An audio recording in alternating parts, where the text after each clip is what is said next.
라고 하는 병도 있잖아요. 그렇죠. 근데 네. 사실 일과 열은 한 글자 차이라서 뭐 비슷하다는 생각이 들긴 하는데 네. 혹시 차이가 있는지 궁금하거든요. 사촌지간이 아닐까. 사촌 가깝네요. 조금 차이가 있습니다. 일단 그래요? 일사병은 흔히 생각하실 때 이제 더위 먹었다 네. 이런 경우가 많고요. 차트를 보면서 말씀을 드리겠습니다. 네.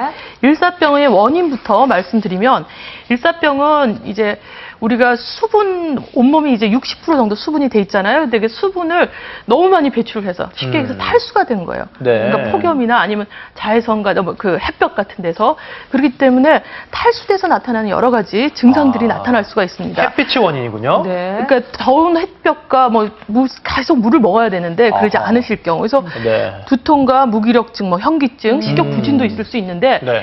이거를 진행을 한다면 이렇게 보면 쉬워 보이잖아요. 증상이 예. 뭐 이러면 금방 낫겠네 이러는데 그러니까요. 진행을 하면 우리 콩팥이 손상이 될 수가 있어요. 아이고. 아주 심하게 위험할 수가 있고요. 네. 반면 열사병을 보시면요.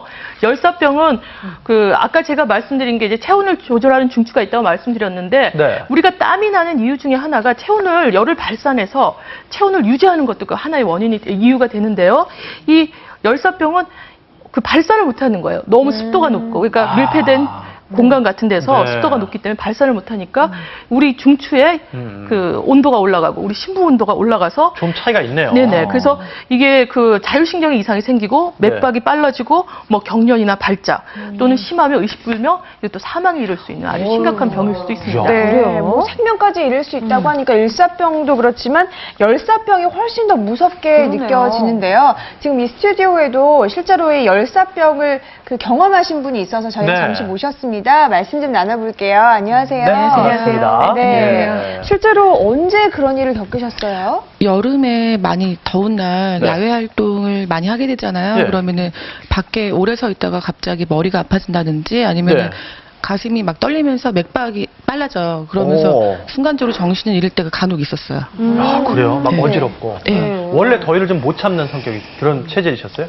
아니요, 그러니까 몸에서 느끼는 거는 덥지는 않은데요. 네. 그게 저도 모르게 순간적으로 정신을 잃는 경우가 가끔 아이고. 있더라고요. 어우, 큰일 날 순간적으로 뻔하셨네요. 그렇게 의식을 잃을 정도면 정말 깜짝 놀라셨을 텐데요. 저는 교수님 아까 말씀 듣고 보니까 실내에 있으면 안전할 거라고 생각을 했거든요. 네. 근데 실내에서도 위험할 수가 있네요. 그렇습니다. 그 열사병은 이 몸 상태가 좋지 않은데도 뭐 유리공장이나 제철소 이런 데서 이렇게 더운 환경이죠. 더운 작업 환경에서 일을 하시면서도 이제 얼마든지 생길 수가 있습니다. 특히 여름철에 환기가 되지 않은 실내에 계시게 되면요. 이제 막 그 태양열이 그 실내에 이제 내리쬐는 경우에 그 실내가 더워지면서 굉장한 열 스트레스를 받을 수 있게 되는데 이런 실내에서 얼마든지 열사병이 생길 수가 있게 됩니다. 그러니까 다시 말씀드리면은 주변 온도가 높은 모든 환경에서 열사병이 생길 수 있다. 이렇게 말씀드릴 수가 있고요. 우리나라 같은 경우에는 이제 찜질방이나 사우나 같은 데 좋아하시는 분들이 있는데 네. 겨울철에 이런 데서 주무시다가 열사병이 생겨서 응급실에 오시는 분들도 있기 때문에 네. 실외에서만 열사병이 생긴다고 생각하시는 거는 오해가 되겠습니다. 아하, 예. 그렇군요. 아니, 그렇다면 뭐 가족들 중에 누군가 이렇게 쓰러졌다, 일사병으로 쓰러졌다 했을 경우는 어떻게 조치를 해야 될까요? 그래서요, 궁금하시죠? 네. 그래서 네. 저희가 저희 제작진 중에 한 명을 사례자로 섭외를 해서 한번 직접 어떻게 응급처치를 하면 좋은지를 알아보도록 할게요. 예, 네. 나와주시기 바랍니다. 나와주시겠어요? 네. 자, 그리고 응급처치 교수님도 한번 나와주시고요. 모셨는데요. 네, 저희가 한번 가서 볼게요. 자, 일단은 열사병으로 쓰러진 환자를 발견했습니다. 네. 발견한 상황에서는요. 이 환자가 이제 발생하게 되면 제일 먼저 하셔야 되는 거는 환자를 시원한 환경으로 옮기시는 겁니다. 그늘 같은데? 그렇습니다. 네. 그래서 서늘한 곳에 이제 환자를 눕히신 다음에 네. 환자를 조이고 있는 의복은 가급적이면 풀어주시면 좋습니다.